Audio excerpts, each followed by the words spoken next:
ನಮಸ್ಕಾರ ಗೆಳೆಯರೇ, ನಿಮ್ಮ ನೆಚ್ಚಿನ ಕೋರ್ಟ್ ಬೀಟ್ ನ್ಯೂಸ್ಗೆ ಸ್ವಾಗತ.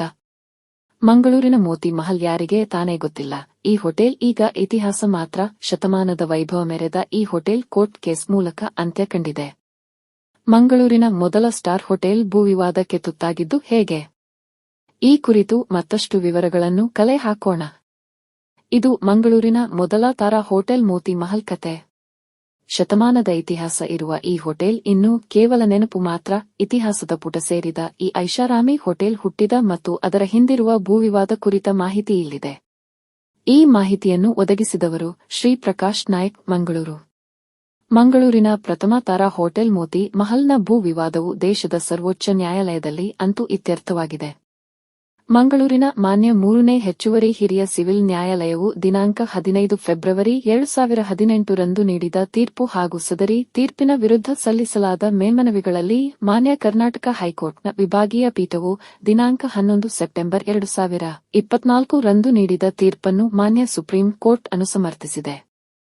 ಸುಪ್ರೀಂ ಕೋರ್ಟ್ನ ಆದೇಶದ ಪ್ರಕಾರ ಮಂಗಳೂರಿನ ಹೃದಯ ಭಾಗದ ಫಳ್ನೀರಿನಲ್ಲಿರುವ ಅತ್ತಾವರ ಗ್ರಾಮದ ಸುಮಾರು 1 ಎಕರೆ 70 ಸೆಂಟ್ಸ್ ಜಮೀನು ಹಾಗೂ ಅದರಲ್ಲಿರುವ ಭವ್ಯವಾದ ಐಷಾರಾಮಿ ಹೋಟೆಲ್ ಕಟ್ಟಡವು ಜಮೀನಿನ ಮೂಲಿದಾರರಾದ ಮಿಲಾಗ್ರಿಸ್ ಚರ್ಚ್ ಹಾಗೂ ಮೂಲಗೇಣಿದಾರರಾದ ಸೈಂಟ್ ಆಂಟನಿ ಚಾರಿಟೇಬಲ್ ಟ್ರಸ್ಟ್ ನ ಸುಪರ್ದಿಗೆ ಒಳಪಡಲಿದೆ. ಮೋತಿ ಮಹಲ್ ಸ್ಥಾಪನೆ ಹೇಗಾಯಿತು ಎಂಬುದು ಹೆಚ್ಚಿನವರಿಗೆ ಗೊತ್ತಿರಲಿಕ್ಕಿಲ್ಲ. ಬಾಯಿಂದ ಬಾಯಿಗೆ ಬಂದ ಕತೆಯನ್ನೇ ನಂಬಿದ ಹಲವರು ಈ ಬಗ್ಗೆ ತಮಗೆ ತಿಳಿದಂತೆ ಕತೆ ಕಟ್ಟಿದ್ದಾರೆ. ಆದರೆ ಮೋತಿ ಮಹಲ್ ಸ್ಥಾಪನೆ ಕುರಿತ ನಿಖರ ಮಾಹಿತಿ ಇಲ್ಲಿದೆ. ಮಂಗಳೂರಿನ ನಿರ್ಮಾತೃ ಉಳ್ಳಾಲ ಶ್ರೀನಿವಾಸ ಮಲ್ಲೆರ ಪ್ರಯತ್ನದ ಫಲವಾಗಿ 1951 ರಲ್ಲಿ ಮಂಗಳೂರಿಗೆ ವಿಮಾನ ನಿಲ್ದಾಣ ಮಂಜೂರಾಯಿತು. ಆ ಕಾಲದಲ್ಲಿ ಗಣ್ಯ ಅತಿಥಿಗಳ ವಾಸ್ತವ್ಯಕ್ಕೆ ಮಂಗಳೂರಿನಲ್ಲಿ ಸರ್ಕ್ಯೂಟ್ ಹೌಸ್ ಅಥವಾ ಪ್ರವಾಸಿ ಬಂಗಲೆ ನಿರ್ಮಾಣವಾಗಿರಲಿಲ್ಲ. ಆಗಿನ ಪ್ರಧಾನಿ ಪಂಡಿತ್ ಜವಾಹರ್ ಲಾಲ್ ನೆಹರು ಅವರು ಮಂಗಳೂರಿಗೆ ಭೇಟಿ ನೀಡಿದಾಗ ಶ್ರೀಮಂತ ಜಮೀನ್ದಾರರಾದ ಕದ್ರಿ ಶಿವಬಾಗ್ನ ವಕೀಲರಾದ ನಯಂಪಳ್ಳಿ ಶಿವರಾವ್ ಅವರ ಬಂಗಲೆಯಲ್ಲಿ ಉಳಿದುಕೊಂಡಿದ್ದರು. ಮಂಗಳೂರಿನಲ್ಲಿ ಪಂಚತಾರಾ ಸೌಲಭ್ಯಗಳುಳ್ಳ ಹೋಟೆಲ್ನ ಅವಶ್ಯಕತೆಯನ್ನು ಮನಗಂಡ ಸಂಸದ ಮಲ್ಯರು ಮಂಗಳೂರಿನ ಪ್ರಸಿದ್ಧ ಉದ್ಯಮಿ ಹಾಗೂ ಹೋಟೆಲ್ ತಾಜ್ ಮಹಲ್ನ ಮಾಲಕರಾದ ಕುಟ್ಟಿ ಶ್ರೀನಿವಾಸ ಶೆಣೈ ಅವರಲ್ಲಿ ಈ ವಿಷಯವನ್ನು ಪ್ರಸ್ತಾಪಿಸಿದರು. ಬಳಿಕ ನಡೆದ ಮಾತುಕತೆಯ ಫಲವಾಗಿ ಮಂಗಳೂರಿನಲ್ಲಿ ತಾರಾ ಸೌಲಭ್ಯಗಳುಳ್ಳ ಹೋಟೆಲ್ ಸ್ಥಾಪನೆಗೆ ಕುಟ್ಟಿ ಶ್ರೀನಿವಾಸ್ ಶೆಣೈ ಅವರು ಸಮ್ಮತಿ ಸೂಚಿಸಿದರು.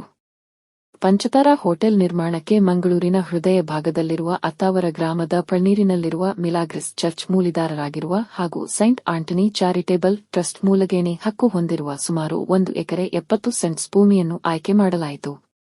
ಸದರಿ ಭೂಮಿಯನ್ನು ಖಂಡಿತ ಕ್ರಯಕ್ಕೆ ಮಾರಾಟ ಮಾಡುವ ಹಕ್ಕು ಚರ್ಚ್ಗೆ ಇಲ್ಲದೆ ಇದ್ದುದರಿಂದ 50 ವರ್ಷಗಳ ಅವಧಿಗೆ ಮಾಸಿಕ ರೂಪಾಯಿ 852.50 ಪಾವತಿಸುವ ನೆಲೆಯಲ್ಲಿ ದಿನಾಂಕ 23 ಸೆಪ್ಟೆಂಬರ್ 1961 ರಂದು ನೋಂದಾಯಿತ ಟರ್ಮ್ ಲೀಸ್ ಡೀಡ್ ಪ್ರಕಾರ ಕುಟ್ಟಿ ಶ್ರೀನಿವಾಸ ಶೆಣೈ ಏಂಡ್ ಕಂಪನಿ ಸಂಸ್ಥೆಯವರು ಸದರಿ ಜಮೀನನ್ನು ತಮ್ಮ ಸ್ವಾಧೀನಕ್ಕೆ ಪಡೆದುಕೊಂಡರು.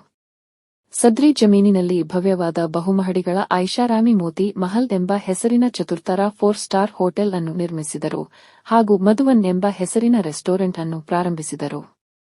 ಚಾರಿಟೇಬಲ್ ಸಂಸ್ಥೆಗೆ 5 ವರ್ಷಗಳಿಗಿಂತ ಅಧಿಕ ಅವಧಿಗೆ ಲೀಸ್ ಡೀಡ್ ಮಾಡಿಕೊಡುವ ಅಧಿಕಾರ ಇಲ್ಲದೆ ಇರುವುದರಿಂದ ಭಾರತೀಯ ಟ್ರಸ್ಟ್ ಕಾಯ್ದೆಯ ಸೆಕ್ಷನ್ 36 ರಡಿ ಜಿಲ್ಲಾ ನ್ಯಾಯಾಲಯದ ಅನುಮತಿ ಪಡೆದು 50 ವರ್ಷಗಳ ಲೀಸ್ ಡೀಡ್ ಮಾಡಿಕೊಳ್ಳಲಾಯಿತು.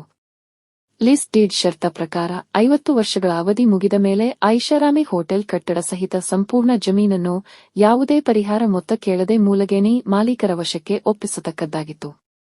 ಆದರೆ ಉಭಯ ಪಕ್ಷಕಾರರ ಸಮ್ಮತಿಯೊಂದಿಗೆ ಲೀಸ್ ಡೀಡ್ ನವೀಕರಣ ಮಾಡಲು ಅವಕಾಶವನ್ನು ಕಲ್ಪಿಸಲಾಗಿತ್ತು. ಹೋಟೆಲ್ ಮೋತಿ ಮಹಲ್ನಲ್ಲಿ ಸುಮಾರು 110 ವಾಸ್ತವ್ಯದ ಐಷಾರಾಮಿ ಕೊಠಡಿಗಳು ಹಾಗೂ ಸಮಾರಂಭಗಳನ್ನು ನಡೆಸುವ ಸಭಾಂಗಣಗಳು, ಸ್ವಿಮ್ಮಿಂಗ್ ಪೂಲ್ ಮುಂತಾದ ಎಲ್ಲಾ ರೀತಿಯ ತಾರಾ ಸೌಲಭ್ಯಗಳಿದ್ದವು. ಹೋಟೆಲ್ ಮೋತಿ ಮಹಲನ್ನು ಸ್ಥಾಪಿಸಿದ ಬಳಿಕ ಸುಮಾರು 25 ವರ್ಷಗಳ ಕಾಲ Messrs Kutty Srinivasa Shenoy and company ಸಂಸ್ಥೆಯು ಹೋಟೆಲ್ ಮೋತಿ ಮಹಲ್ನ ವ್ಯವಹಾರಗಳನ್ನು ನಡೆಸಿಕೊಂಡು ಬಂದಿತ್ತು.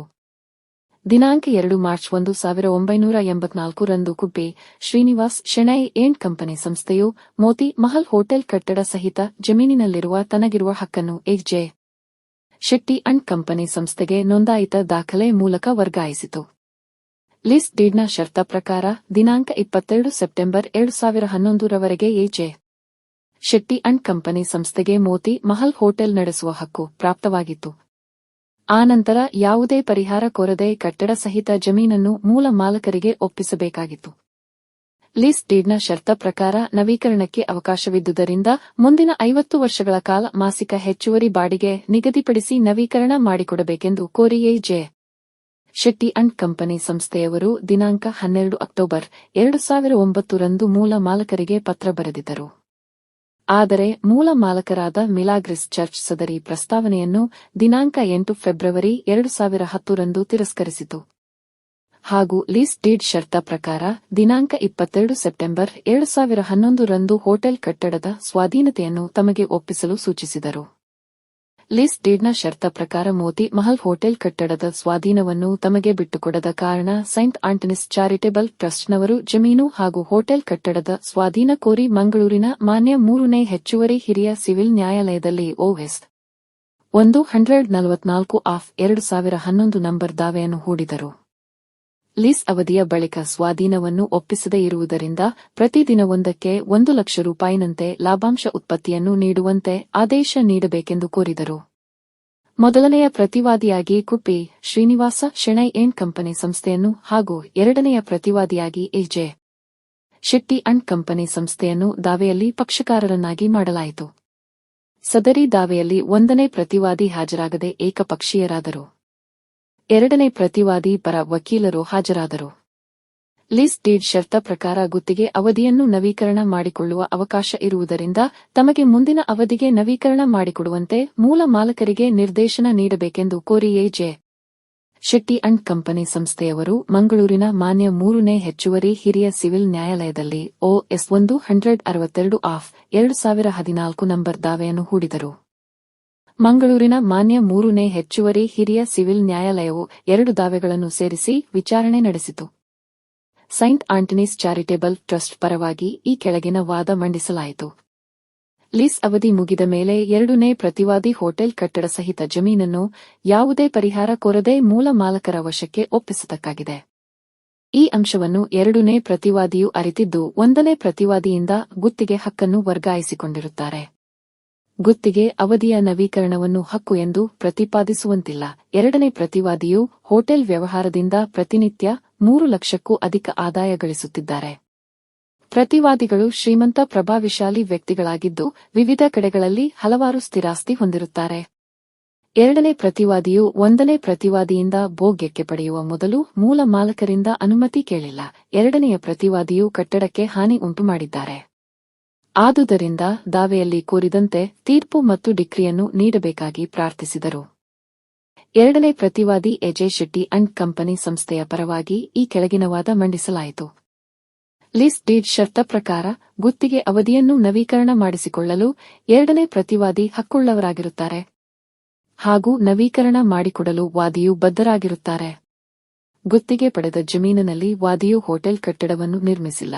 1ನೇ ಪ್ರತಿವಾದಿ messrs Kuppi Srinivas Shenoy and company ಸಂಸ್ಥೆಯು ಐಷಾರಾಮಿ ಹೋಟೆಲ್ ಅನ್ನು ನಿರ್ಮಿಸಿದ್ದರಿಂದ ದಿನವೊಂದಕ್ಕೆ 1 ಲಕ್ಷ ಲಾಭಾಂಶ ಉತ್ಪತ್ತಿ ಕೇಳಲು ವಾದಿಗೆ ಯಾವುದೇ ಹಕ್ಕು ಇರುವುದಿಲ್ಲ. ಲೀಸ್ ಡೀಡ್ನಲ್ಲಿ 1ನೇ ಪ್ರತಿವಾದಿಯು ತನ್ನ ಹಕ್ಕನ್ನು ಇತರರಿಗೆ ವರ್ಗಾಯಿಸಬಹುದೆಂಬ ಷರತ್ತ ಇದ್ದುದರಿಂದ 2ನೇ ಪ್ರತಿವಾದಿಯು ಭೋಗ್ಯಕ್ಕೆ ಪಡೆದಿರುತ್ತಾರೆ. ಆದುದರಿಂದ ಮುಂದಿನ 50 ವರ್ಷಗಳ ಕಾಲ 2ನೇ ಪ್ರತಿವಾದಿಗೆ ಗುತ್ತಿಗೆ ಅವಧಿಯನ್ನು ನವೀಕರಿಸಿ ನೀಡುವಂತೆ ವಾದಿಗೆ ನಿರ್ದೇಶಿಸಬೇಕೆಂದು ಪ್ರಾರ್ಥಿಸಿದರು. ಉಭಯ ಪಕ್ಷಕಾರರ ವಾದವನ್ನು ಆಲಿಸಿದ ನ್ಯಾಯಾಲಯವು ಲೀಸ್ ಡೀಡ್ ಷರತ್ತ ಪ್ರಕಾರ ಲೀಸ್ ಅವಧಿ ಮುಗಿದ ಮೇಲೆ ಯಾವುದೇ ರೀತಿಯ ಪರಿಹಾರ ಕೋರದೆ ಕಟ್ಟಡ ಸಹಿತ ಜಮೀನನ್ನು ಮೂಲ ಮಾಲಕರಿಗೆ ಮರಳಿಸತಕ್ಕದ್ದಾಗಿದೆ. ಉಭಯ ಪಕ್ಷಕಾರರು ಒಪ್ಪಿದ್ದಲ್ಲಿ ಮಾತ್ರ ಭೋಗ್ಯ ಗುತ್ತಿಗೆ ಅವಧಿಯನ್ನು ನವೀಕರಿಸಬಹುದಾಗಿದೆ. ಮೂಲ ಮಾಲಕರು ನವೀಕರಣದ ಪ್ರಸ್ತಾವನೆಯನ್ನು ಸ್ಪಷ್ಟವಾಗಿ ತಿರಸ್ಕರಿಸಿರುತ್ತಾರೆ. ಲೀಸ್ ಅವಧಿ ಮುಗಿದ ಬಳಿಕ ಲಾಭಾಂಶ ಉತ್ಪತ್ತಿ ಪಡೆಯಲು ವಾದಿಯು ಅರ್ಹರಾಗಿರುತ್ತಾರೆ ಎಂಬ ಅಂಶಗಳನ್ನು ಪರಿಗಣಿಸಿ ದಿನಾಂಕ 15 ಫೆಬ್ರವರಿ 2018 ರಂದು ತೀರ್ಪು ನೀಡಿ ವಾದಿ ಸೈಂಟ್ ಆಂಟನೀಸ್ ಚಾರಿಟೇಬಲ್ ಟ್ರಸ್ಟ್ ಸಲ್ಲಿಸಿದ ದಾವೆಯನ್ನು ಪುರಸ್ಕರಿಸಿತು. ಗುತ್ತಿಗೆ ಭೋಗ್ಯ ಅವಧಿಯ ನವೀಕರಣ ಕೋರಿ 2ನೇ ಪ್ರತಿವಾದಿ ಎ.ಜೆ. ಶೆಟ್ಟಿ ಅಂಡ್ ಕಂಪನಿ ಸಂಸ್ಥೆಯು ಸಲ್ಲಿಸಿದ ದಾವೆಯನ್ನು ತಿರಸ್ಕರಿಸಿತು. ತೀರ್ಪಿನ ದಿನಾಂಕದಿಂದ 30 ದಿನಗಳ ಒಳಗೆ ಸ್ವಾಧೀನವನ್ನು ವಾದಿಗೆ ಬಿಟ್ಟುಕೊಡುವಂತೆ ಪ್ರತಿವಾದಿಗಳಿಗೆ ನಿರ್ದೇಶಿಸಿತು.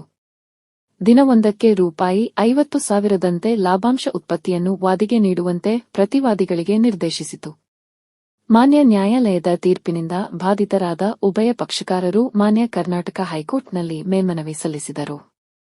ಎಜೆ ಶೆಟ್ಟಿ ಅಂಡ್ ಕಂಪನಿ ಸಂಸ್ಥೆಯವರು ಸಲ್ಲಿಸಿದ ಮೇಲ್ಮನವಿ RFA 525/2018 ಎಂದು ನೋಂದಾಯಿಸಲ್ಪಟ್ಟಿದ್ದು, ಸೈಂಟ್ ಆಂಟನೀಸ್ ಚಾರಿಟೇಬಲ್ ಟ್ರಸ್ಟ್ ಸಂಸ್ಥೆಯವರು ಸಲ್ಲಿಸಿದ ಮೇಲ್ಮನವಿ RFA 2328/2019 ಎಂದು ನೋಂದಾಯಿಸಲ್ಪಟ್ಟಿತು. ಲೀಸ್ ಡೀಡ್ ನವೀಕರಣ, ಲಾಭಾಂಶ ಉತ್ಪತ್ತಿಯನ್ನು ನೀಡುವ ಕುರಿತು ಉಭಯ ಪಕ್ಷಕಾರರ ವಾದವನ್ನು ಆಲಿಸಿದ ಮಾನ್ಯ ಕರ್ನಾಟಕ ಹೈಕೋರ್ಟ್ನ ವಿಭಾಗೀಯ ಪೀಠವು ವಿಚಾರಣಾ ನ್ಯಾಯಾಲಯ ನೀಡಿದ ತೀರ್ಪಿನಲ್ಲಿ ಮಧ್ಯಪ್ರವೇಶಿಸುವ ಯಾವುದೇ ಅಂಶಗಳು ಕಂಡುಬಾರದ ಹಿನ್ನೆಲೆಯಲ್ಲಿ ಮೇಲ್ಮನವಿಗಳನ್ನು ದಿನಾಂಕ 11 ಸೆಪ್ಟೆಂಬರ್ 2024 ರಂದು ವಜಾಗೊಳಿಸಿತು. ತೀರ್ಪಿನ ದಿನಾಂಕದಿಂದ 60 ದಿನಗಳೊಳಗೆ ಕಟ್ಟಡ ಸಹಿತ ಜಮೀನನ್ನು ಮೂಲ ಮಾಲಕರಿಗೆ ಮರಳಿಸತಕ್ಕದ್ದು ಎಂದು ಹೈಕೋರ್ಟ್ ಆದೇಶಿಸಿತು. ಮಾನ್ಯ ಕರ್ನಾಟಕ ಹೈಕೋರ್ಟ್ನ ಆದೇಶದಿಂದ ಬಾಧಿತರಾದ ಎಜೆ ಶೆಟ್ಟಿ ಅಂಡ್ ಕಂಪನಿ ಸಂಸ್ಥೆಯು ದೇಶದ ಸರ್ವೋಚ್ಚ ನ್ಯಾಯಾಲಯದಲ್ಲಿ ವಿಶೇಷ ಮೇಲ್ಮನವಿ ಅರ್ಜಿ ಸಲ್ಲಿಸಿತು. ಇದೀಗ ಸುಪ್ರೀಂ ಕೋರ್ಟ್ ತೀರ್ಪು ಪ್ರಕಟಿಸಿದ್ದು, ಹೋಟೆಲ್ ಮೋತಿ ಮಹಲ್ನ ಕಟ್ಟಡ ಸಹಿತ ಜಮೀನನ್ನು ಮೂಲ ಮಾಲಕರಿಗೆ ಒಪ್ಪಿಸಬೇಕೆಂದು ಆದೇಶಿಸಿದೆ. ಲೀಸ್ ಅವಧಿ ಮುಗಿದ ಬಳಿಕವೂ ಸ್ವಾಧೀನವನ್ನು ಬಿಟ್ಟುಕೊಡದ ಕಾರಣಕ್ಕಾಗಿ ಪ್ರತಿವಾದಿ 3 ಕೋಟಿ ರೂಪಾಯಿಗಳನ್ನು ವಾದಿ ಸೈಂಟ್ ಆಂಟನೀಸ್ ಚಾರಿಟೇಬಲ್ ಟ್ರಸ್ಟ್ಗೆ ನೀಡಬೇಕೆಂದು ಸುಪ್ರೀಂ ಕೋರ್ಟ್ ಆದೇಶಿಸಿದೆ. ದಿನಾಂಕ 15 ಏಪ್ರಿಲ್ 2025 ರಂದು ಮಂಗಳೂರಿನ ಪ್ರತಿಷ್ಠಿತ ಹೋಟೆಲ್ ಮೋತಿ ಮಹಲ್ ಮೂಲ ಮಾಲಕರ ಸುಪರ್ದಿಗೆ ಒಳಪಡಲಿದೆ. ಸೈಂಟ್ ಆಂಟನೀಸ್ ಚಾರಿಟೇಬಲ್ ಟ್ರಸ್ಟ್ ಪರವಾಗಿ ವಕೀಲರಾದ ಶ್ರೀ ಎಂಪಿ ನೊರೋನಾ ಹಾಗೂ ಎಜೆ ಶೆಟ್ಟಿ ಅಂಡ್ ಕಂಪನಿ ಸಂಸ್ಥೆಯ ಪರವಾಗಿ ವಕೀಲರಾದ ಶ್ರೀ ಎಂವಿ ಶಂಕರ್ ಭಟ್ ಅವರು ಮಂಗಳೂರಿನ ವಿಚಾರಣಾ ನ್ಯಾಯಾಲಯದಲ್ಲಿ ವಾದಿಸಿದರು. ದಾವೆಯಲ್ಲಿ ಹಾಜರಾಗದ ಕಾರಣ messrs Kudbe Srinivasa Shenoy and company ಸಂಸ್ಥೆಯನ್ನು ಏಕಪಕ್ಷೀಯ ಮಾಡಲಾಗಿತ್ತು. ಈ ಮಾಹಿತಿಯನ್ನು ನೀಡಿದವರು ಶ್ರೀ ಪ್ರಕಾಶ್ ನಾಯಕ್, ಶಿರಸ್ತೇದಾರರು, ಮಂಗಳೂರು ನ್ಯಾಯಾಲಯ ಸಂಕೀರ್ಣ. ನಿಮಗೆ ಈ ಸುದ್ದಿ ಇಷ್ಟವಾದರೆ ಒಂದು ಲೈಕ್ ಖಂಡಿತವಾಗಿ ಕೊಡಿ. ಅದೇ ರೀತಿ ಈ ಸುದ್ದಿಯ ಬಗ್ಗೆ ನಿಮಗೆ ಅನಿಸಿಕೆ, ಅಭಿಪ್ರಾಯ ಹಾಗೂ ಗೊಂದಲವಿದ್ದರೆ ಕಮೆಂಟ್ ಮೂಲಕ ತಿಳಿಸಿ. ಚಾನೆಲ್ ಸಬ್ಸ್ಕ್ರೈಬ್ ಮಾಡಿರದಿದ್ದರೆ ತಕ್ಷಣ ಸಬ್ಸ್ಕ್ರೈಬ್ ಮಾಡಿ. ನಿರಂತರ ಸುದ್ದಿಗಳಿಗಾಗಿ ಬೆಲ್ ಐಕಾನ್ ಕ್ಲಿಕ್ ಮಾಡಿ. ನಮ್ಮ ಎಲ್ಲಾ ಸುದ್ದಿಗಳನ್ನು ನೋಡಿ ಕಾನೂನಿನ ಜ್ಞಾನ ಪಡೆದುಕೊಳ್ಳಿ. ನಿಮಗೆ ಈ ಸುದ್ದಿ ಉಪಯುಕ್ತವೆನಿಸಿದರೆ ಇನ್ನೊಬ್ಬರಿಗೂ ಶೇರ್ ಮಾಡಿ ತಿಳಿಸಿ. ಧನ್ಯವಾದಗಳು. ನಮಸ್ಕಾರ.